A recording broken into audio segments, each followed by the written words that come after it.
స్వాతంత్రం వచ్చి 78 ఏళ్ళు, రాజ్యాంగం అమల్లోకి వచ్చి దేశంలో 75 ఏళ్ళు దాదాపు. మరి ఇప్పటికీ దేశంలో నిరుద్యోగం, పేదరికం ఇవన్నీ పోలేదు కదా.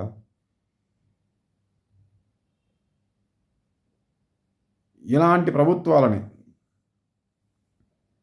నడిపిస్తున్న నాయకులు సంగతి అలా ఉంచితే, ఇలాంటి వారికి ఓట్లు వేసిన వాళ్ళకి బాధ్యత లేదా?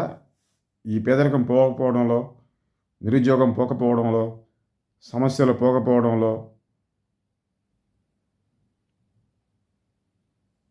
ఒక తప్పుడు పని జరిగితే లేదా ఒక మంచి పని జరగకపోతే